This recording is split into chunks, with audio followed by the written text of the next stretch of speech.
Hello, so this Science of Sport video focuses in on the BTEC Sport and Exercise Sciences Unit 2 Functional Anatomy course, and in particular we're looking at an element of the skeletal system, the learning aim D2 process of bone growth, and I've actually divided this topic into two parts. The first part looks at ossification or bone growth. The second part will look at regeneration of bone and bone health. So the specification specifically then lists several elements that we need to look at. We need to look at the different cells involved in bone growth, and these three bone cells you will definitely need to know and be able to describe. The process of bone growth itself, that's within this video, and as I said, the next video looks at bone health, what we need to have healthy bones, and how we keep our bones strong by remodeling them.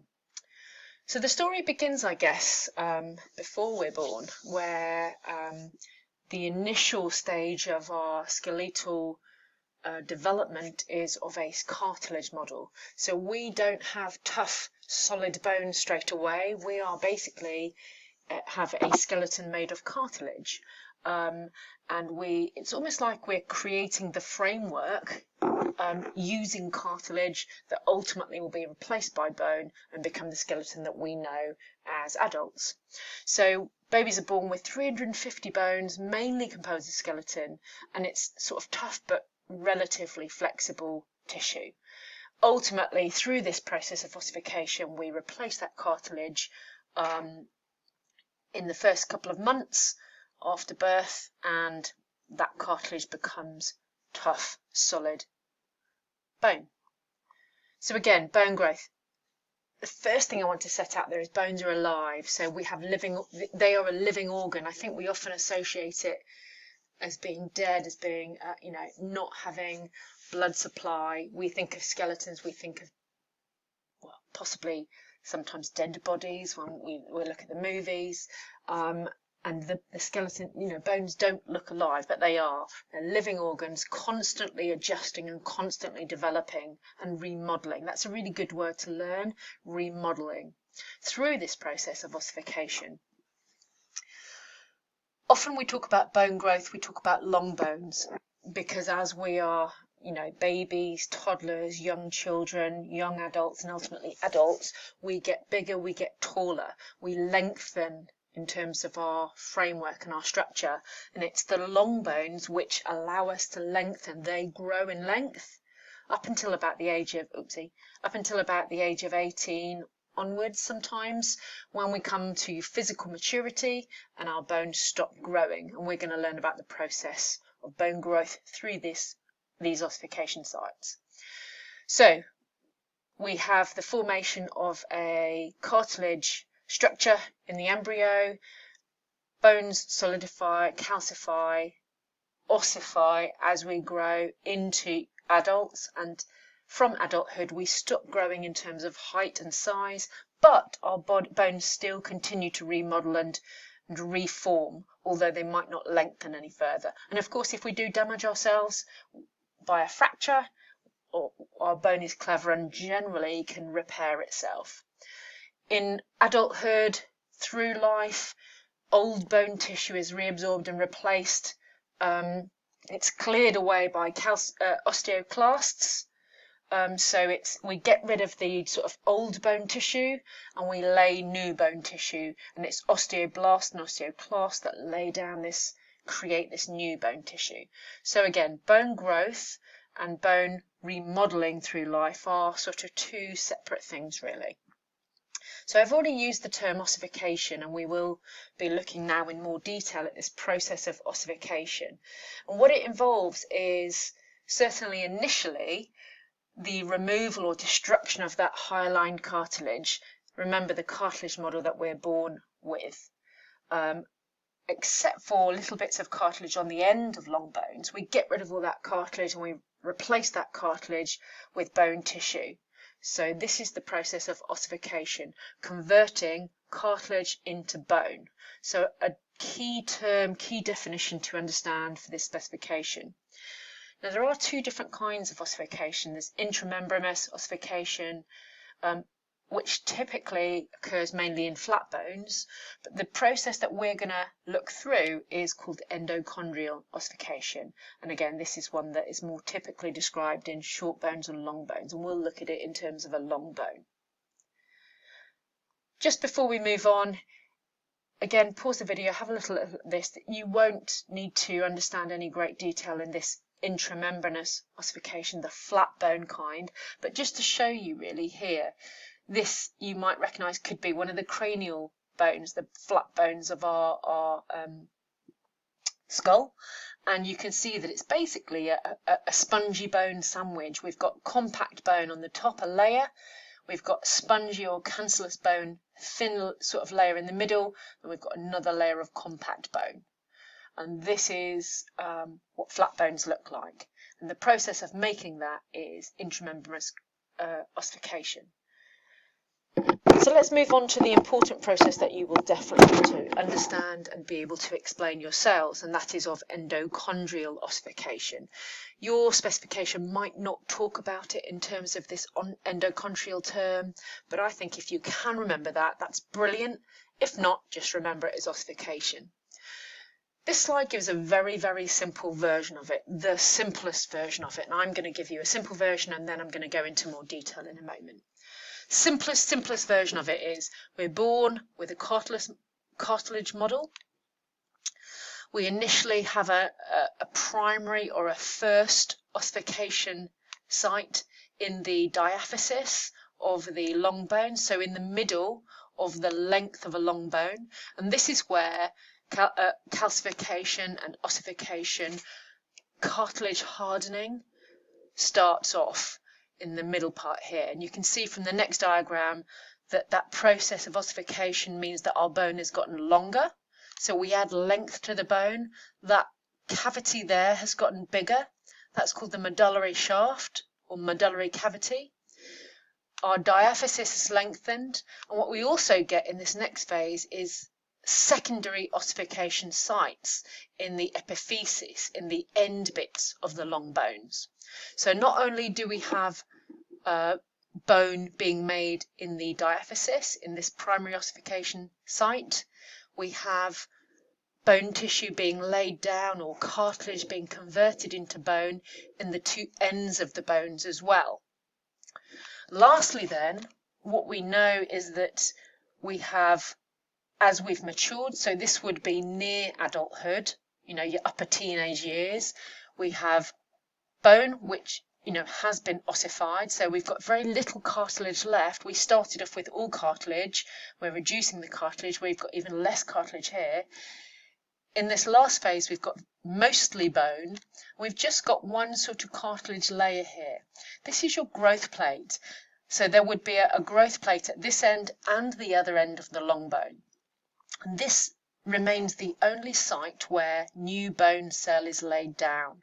When you're growing, when you're having growth spurts as a teenager, this is where you're laying down the new bone tissue to make your long bones longer and make you bigger and taller. As we become an adult, this epiphyseal site would eventually ossify itself, so it would harden and that cartilage would be gone, and we have whole bone. No cartilage within, except for on the ends of the bones there, which is called articular or hyaline cartilage. So I'd just like to show you a very short video clip that hopefully visually demonstrates the process of ossification, endochondral ossification. This is the one that you'll need to understand. In endochondral ossification, bones develop from hyaline cartilage models. There are a few steps to this process. The cartilage at the center of the bone begins to ossify.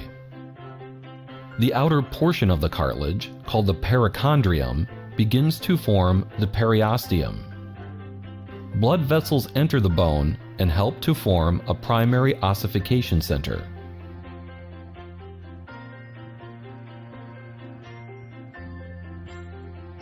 The cartilage cells, or chondrocytes, become bone-forming osteoblasts around the periphery of bone. These osteoblasts form a collar of bone at the margins. As the primary ossification center matures, chondrocytes die and leave a hollow area which will become the medullary or marrow cavity. Blood vessels also enter at the ends of the bone, called the epiphysis, and help to form secondary ossification centers.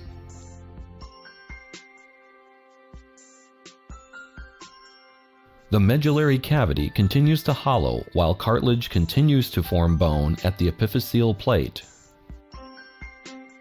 Ossification results in the formation of spongy bone at the epiphysis and compact or cortical bone at the shaft or diaphysis. The epiphyseal plates will eventually fuse and bone growth will stop. A layer of hyaline cartilage remains at the ends of the bone. So this table just really tries to summarize what came out from that video. There are some key terms in there, some key characteristics of this process that you will need to relay. One good test for yourself is, if you just had an image, could you describe this process? Could you describe each of these 5 stages or 6 stages, depending on how you look at it? So again, what it does is it says we start with this hyaline cartilage model. We then have blood vessels go into the center of that cartilage, and osteoblasts start to lay down bone tissue, forming ultimately almost like a little brace around the middle of that bone, a compact bone tissue collar, they call it. What that does is it restricts widthways growth and promotes lengthways growth. So gradually new bone tissue is laid down in this diaphysis, in this cavity in the middle here. This is the primary ossification site. Then we go into C, which is, again, the primary ossification site develops and develops and becomes larger and larger, lengthening the bone. This process of ossification where cartilage is replaced by bone tissue. Important terms for you: osteoblasts, they build bone, they lay down new bone tissue. Osteoclasts clear away any old tissue or cartilage. So osteoblasts build, osteoclasts clear. That might be a little way of remembering what goes on there. So the medullary cavity gets larger and larger and larger, and actually that's where ultimately our yellow bone marrow is stored. Going on to D then, we develop secondary ossification sites. So we have osteoclasts clearing away cells here, and osteoblasts laying down new bone tissue here. And in particular, the epiphyses of the bones is where spongy bone tissue is made. Often the compact bone tissue is the really tough outer shell layer in the diaphysis. So we've got secondary bone building sites at the 2 ends of the long bone. They gradually ossify and harden. As you can see there, we've got our spongy bone, we've got a compact bone. The outer casing and layer of our long bone is the periosteum. That's a tough fibrous layer that protects the bone. What we're left with is these epiphyseal plates, the 2 ends of the long bones. These are the last sites for bone growth. As you are developing in adolescence, these ultimately then will fuse or ossify and become solid bone. And at that point, you are sort of physically mature in terms of your skeleton. And that really is the process of bone growth or ossification that you will need to be able to describe, and you'll need to be able to describe the key cells involved in that process. So here's a slight variation on the process. It's similar diagrams, perhaps a little bit more spread out, a little bit more detailed. A good test for yourself would be, could I either draw these myself in a very simple way, or could I describe each of the stages using this labelled one perhaps? Again, be able to explain each of the different steps of the process. So what you could do is pause the video and just check yourself. Could I put detail to these images to be able to describe the process of ossification?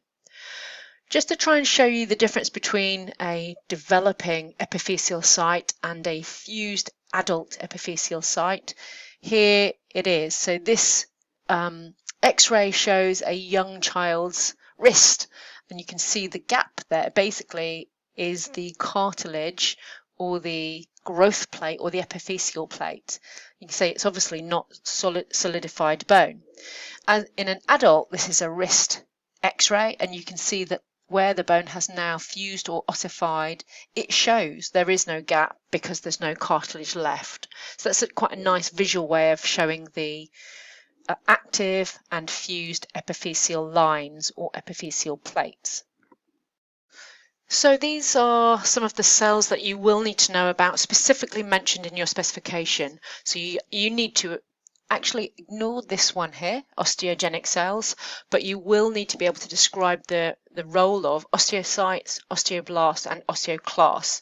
What do they do in the process of bone growth and regeneration? You can see there's some clues in this diagram. Osteocytes are to do with regeneration, so maintaining bone tissue. Osteoblasts are the builders, and that's the easy way to remember. Osteoblasts build, they lay down new bone cell, new bone tissue. And osteoclasts reabsorb bone or clear away bone.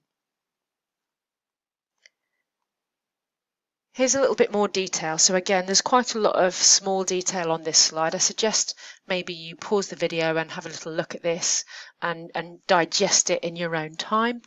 But osteoblasts then, these are the builders, the bone formers or for bone formation. The immature bone cells, they lay down minerals and collagen. So they connect with calcium. You might have heard of calcification, hardening of bone or creation of bone. Osteoblasts are involved in this process. So when the calcium binds with the calcium binding proteins, it calcifies and hardens the bone tissue. And this is ossification. Okay. It produces osteoid, which makes this network of bone matrix, this osteoid cells, which you might have seen in other diagrams. So they're involved in making new bone, and if you can remember that much minimally, that's a really good start. Osteoblasts build. Osteocytes are more mature bone cells. They maintain the structure of bone. So we've got this ongoing regeneration of bone cells, and it's the osteocytes that manage that. They're formed from osteoblasts. Okay, so they are the more mature version of osteoblasts.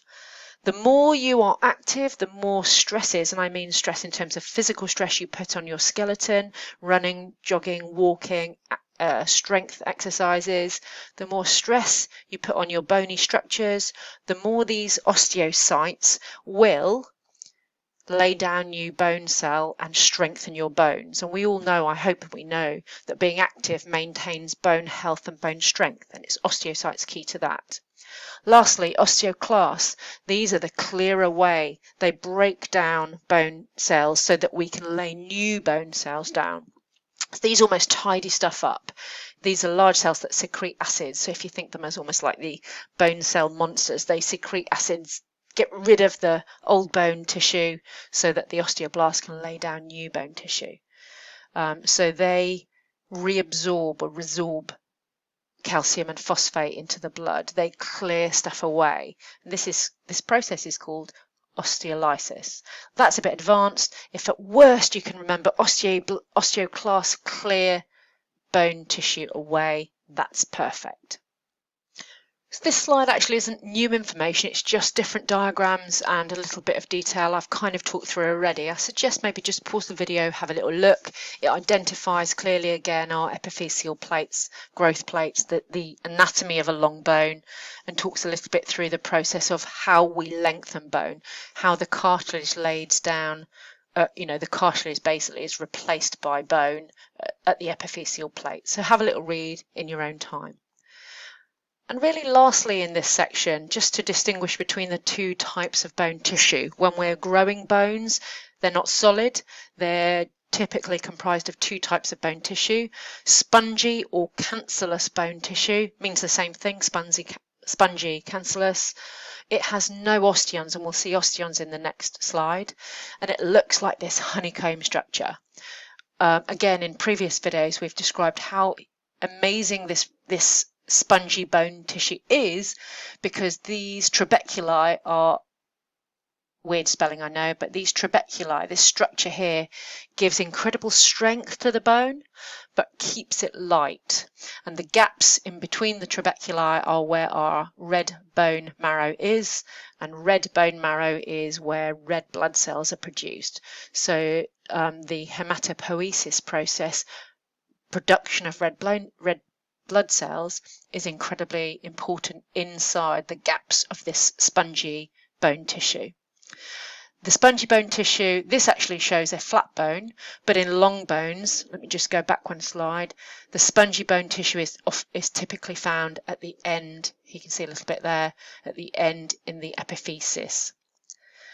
Lastly then, compact bone tissue. This is our tough, strong outer layer of bone tissue. It's the majority of our bone tissue in our adult skeleton. It's also sometimes called cortical bone tissue. So compact, cortical refers to the same bone tissue. When we've matured, we've got these osteons. Can you see these circular cylindrical lengths of bone tissue? This is the cavity in the middle of a long bone. You can see it here actually. So the osteons are those blobs there, and it's that tough, strong, gives us real strength in the length of a long bone. So when we impact jogging, the forces are going up and down through these long bones, and this compact bone tissue gives us great strength and shock absorption. It's vulnerable to any impacts from the side, but in terms of the length impact, it's really, really strong. Compact tissue is surrounded by the periosteum, this outer fibrous layer which protects our bones.